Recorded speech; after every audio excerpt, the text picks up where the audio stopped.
She looked me straight in the eye, a glass of wine in her hand, and with a smile that felt more like a challenge than an invitation, she said, "Don't come so close unless you're ready for me."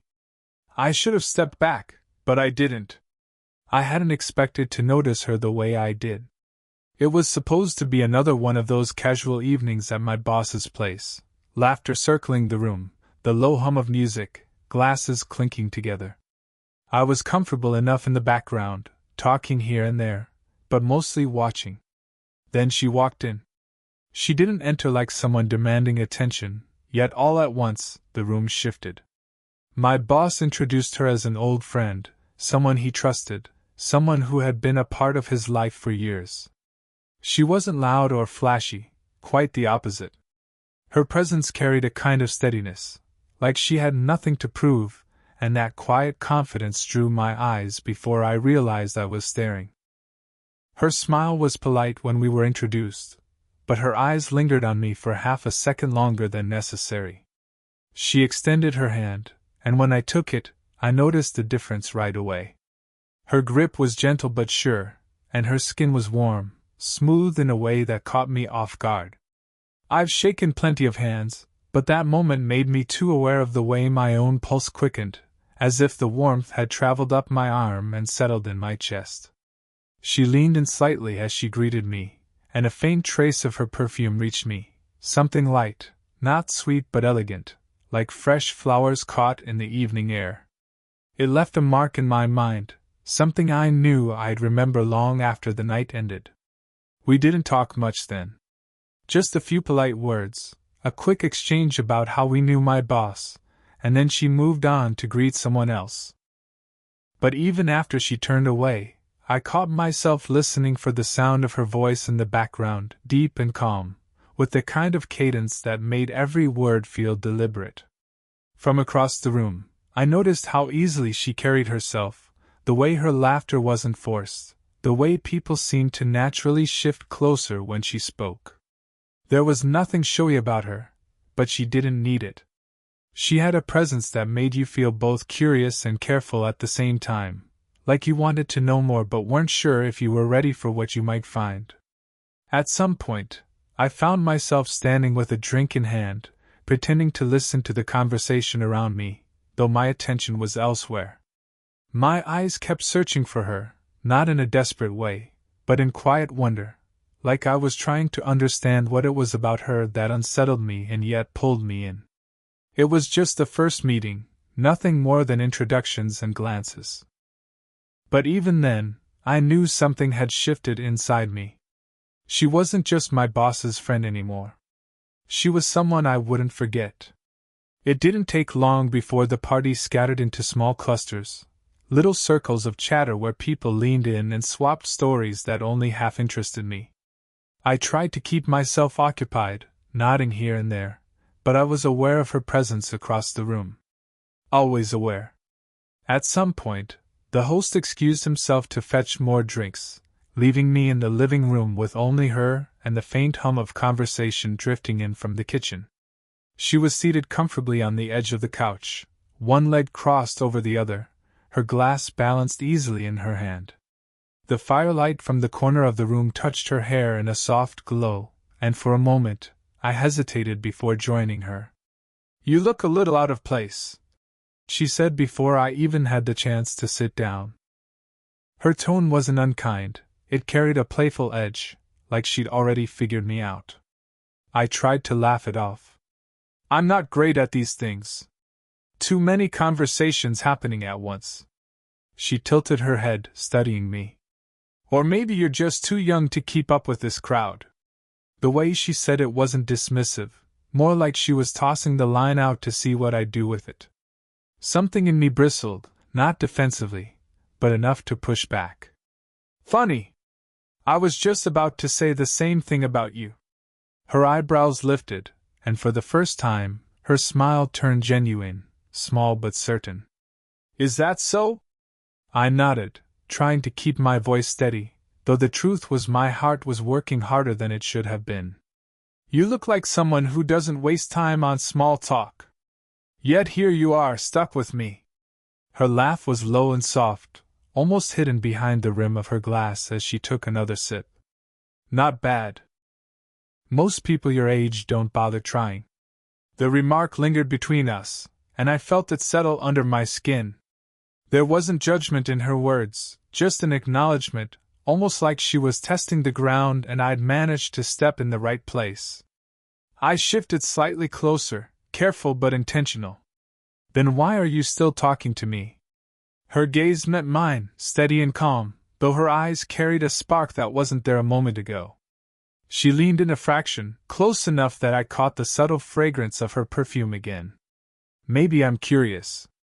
The air seemed to thin in that instant, though the distance between us hadn't changed much at all.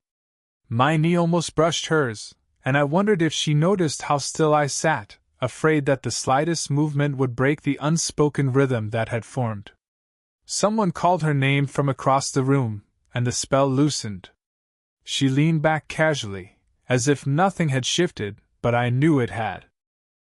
That short exchange had left me more awake, more aware, than the entire evening combined. I realized then, it wasn't just her confidence that drew me in.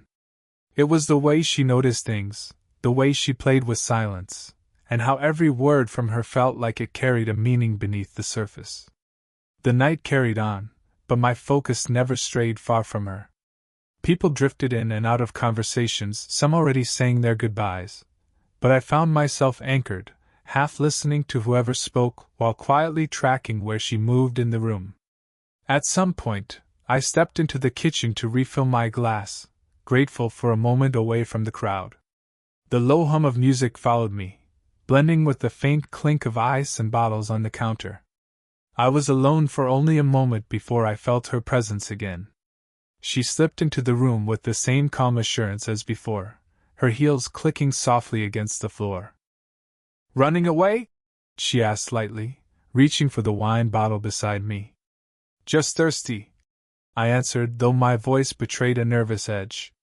Her hand brushed mine as she took the bottle, and the touch was small, quick, yet intentional. My pulse reacted instantly, like it had been waiting for that spark. She poured her own glass slowly, her eyes never fully leaving mine. I tried to steady myself with humor. "Careful, if you keep sneaking up on me, people are going to think you're following me around." She let out a quiet laugh, swirling the liquid in her glass. "Maybe I am." The words hung in the air, teasing, but her expression carried something deeper. She stepped just a little closer, closing the space between us until I could feel the faint warmth of her shoulder near mine. That's when she said it. Softly, but with a weight that settled right in my chest. "Don't come so close unless you're ready for me." For a heartbeat, everything else in the world blurred. Her voice was calm, steady, not threatening, more like a challenge, an invitation wrapped in warning. Her eyes stayed on me, unwavering, as if she was measuring my reaction. I laughed, or at least I tried to. It came out too quickly, too thin, like I needed to cover how much her words had landed. "And what if I am?" I asked, though my voice wasn't as confident as I wanted it to be. She didn't answer right away. Instead, she took a slow sip from her glass, her lips brushing the rim with deliberate ease, then set it down on the counter between us.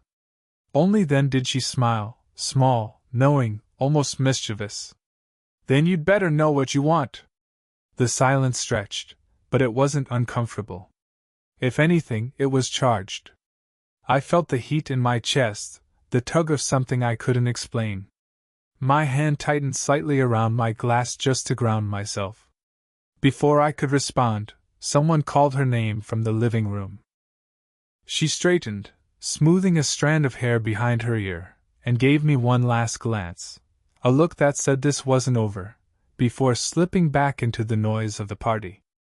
I stood there alone in the kitchen, her words echoing louder than the music, louder than the laughter outside.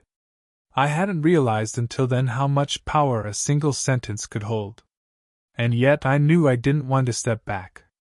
Not anymore. The party began to thin as the night wore on. People left in pairs or small groups, laughter fading down the hallway as coats were gathered and quick goodbyes exchanged.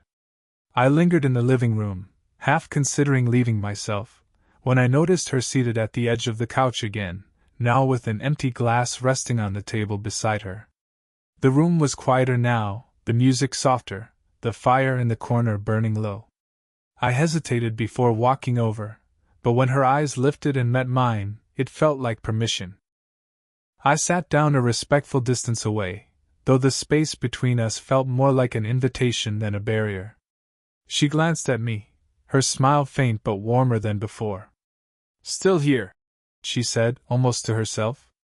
"Guess I'm not in a rush," I replied. There was a pause, not awkward but thoughtful, and then she exhaled in a way that felt heavier than the moment called for. "You know, people assume I like nights like these. That I enjoy the attention, the noise, the endless conversation." She tilted her head slightly, her gaze fixed on the flicker of the fire. "But most of the time, it just makes me feel untouchable. Like I'm on display rather than actually seen." Her words surprised me.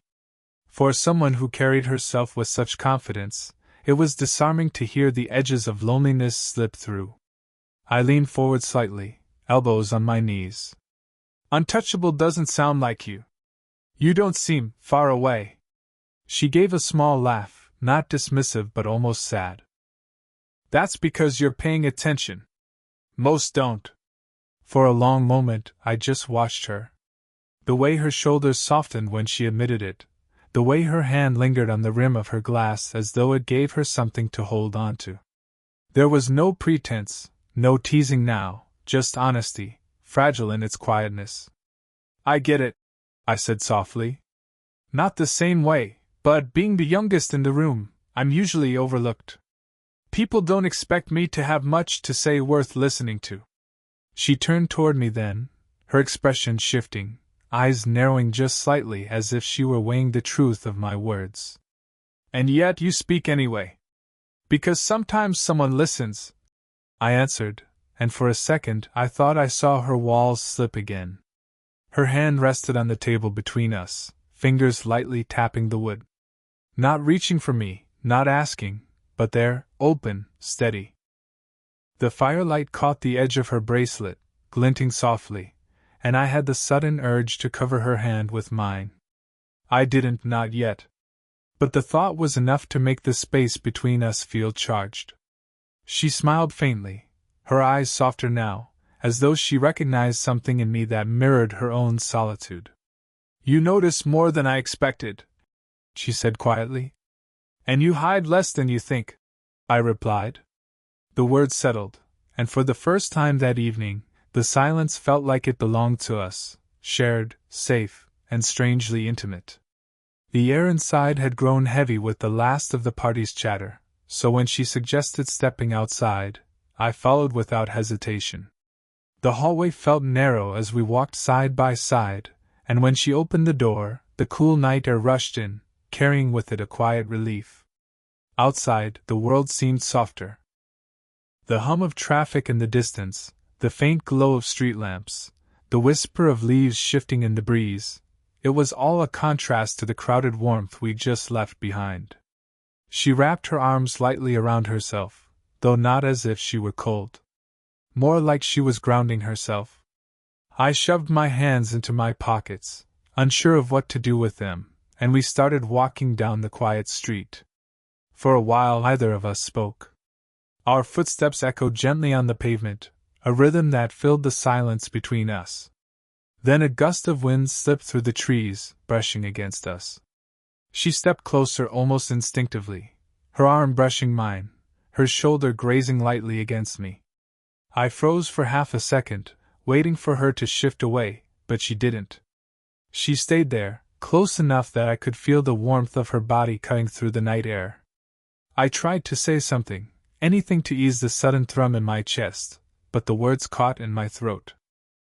Instead, I just listened, the sound of her breathing steady, the faint click of her heels against the sidewalk, the way her sleeve brushed against my arm every few steps. "You're quiet," she said finally, her voice low but calm.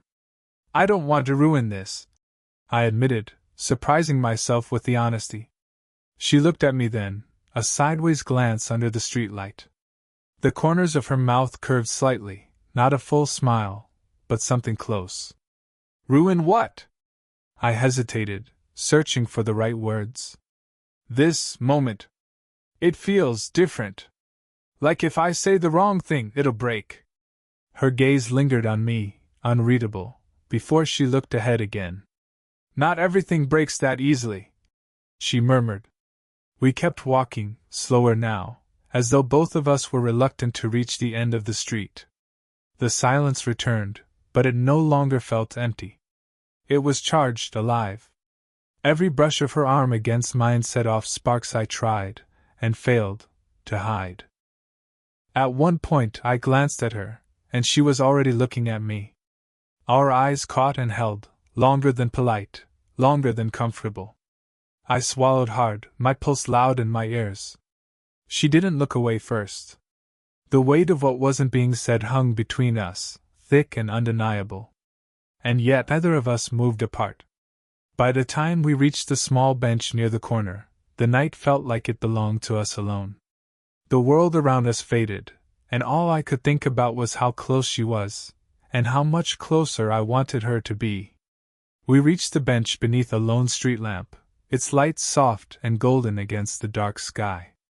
The quiet hum of the neighborhood surrounded us, the distant whir of a car passing, the rustle of leaves, the faint creak of the bench as we sat down. For a moment neither of us spoke. I leaned forward slightly, elbows resting on my knees, trying to steady the rush inside me. She sat back, legs crossed, her posture elegant even in stillness. The night felt suspended, as though time had slowed to grant us this pause. I was aware of everything, the brush of air against my skin, the sound of her breathing, the way her presence seemed to fill the space around me. My hands itched to move, to do something, but I stayed still, afraid of breaking the fragile balance between us. Then she shifted, turning toward me with a look I hadn't seen before, softer, gentler, stripped of the playful challenge she'd worn earlier. Her gaze lingered on my face for a long moment, and then, almost without hesitation, she reached out. Her fingers brushed against my forehead, lightly sweeping a stray strand of hair to the side. The touch was simple, but it was enough to send a quiet tremor through me. Her hand lingered for a second longer than it needed to, her fingertips grazing my skin with a tenderness that made it hard to breathe. I lifted my eyes to hers, searching, trying to read what was behind the gesture. There was no teasing now, no deliberate provocation. Only warmth. Without thinking, I lifted my own hand and placed it gently over hers. My palm closed lightly around her fingers, not trapping them, but holding them as though to say, I feel this too. Her hand stilled under mine, but she didn't pull away. Instead, her thumb shifted slightly, brushing against my skin, a motion so subtle yet so intimate that it anchored me completely. The silence between us was thick, but not empty. It was full of unspoken thoughts, unvoiced questions, and the undeniable current passing between us. My chest tightened, not with fear, but with something closer to relief. I didn't want to run from it. Not anymore. She exhaled softly, the sound closer now, her breath carrying into the cool night. For a brief second, I thought she might lean in, close the space completely. But she didn't.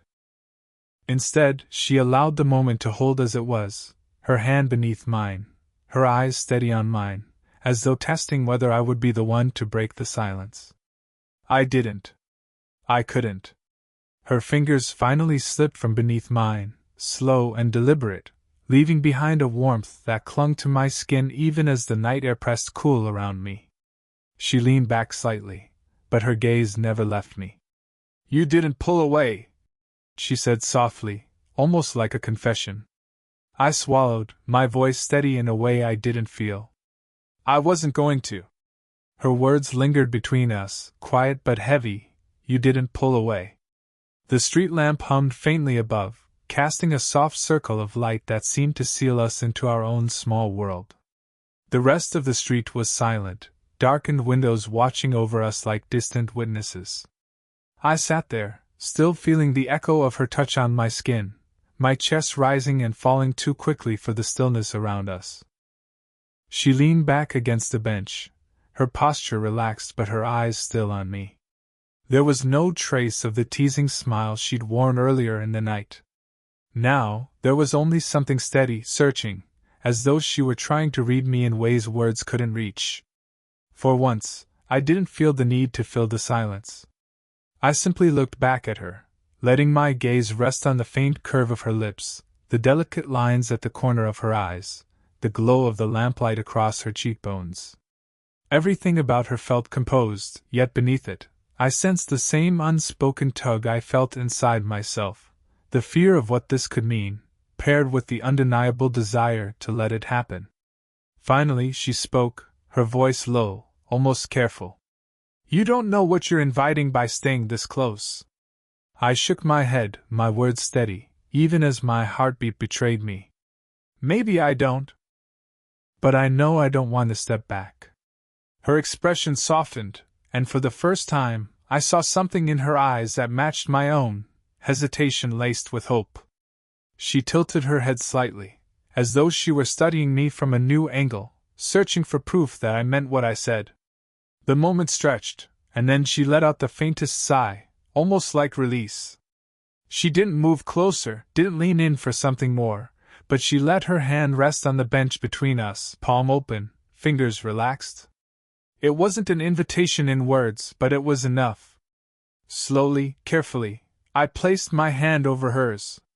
Not gripping, not claiming, just resting there, skin to skin, the weight of it saying more than I could find language for. She didn't flinch. She didn't pull away. Instead, her fingers curved just slightly, curling against mine in a gesture so small yet so profound that it made my chest tighten. We sat like that for a long while, saying nothing, letting the quiet night hold us. The tension that had followed us all evening didn't vanish. It didn't need to. It settled into something steadier, something that no longer felt like a battle but a promise. When she finally rose from the bench, her hand slipped from mine slowly, fingertips dragging in a way that made the parting ache, even as it warmed me. She stood there for a moment, looking down at me with a smile that was faint but certain. "You weren't going to pull away," she repeated softly. I met her gaze, my voice calm, sure. "No. And I won't." Her eyes held mine for a final beat, and then she nodded, as though she'd been waiting to hear exactly that. Together, we walked back toward the house, the night carrying a different weight now, lighter, steadier, and filled with something unspoken but undeniable. It wasn't an ending. It was the beginning of something I hadn't expected but knew, with quiet certainty, I wanted.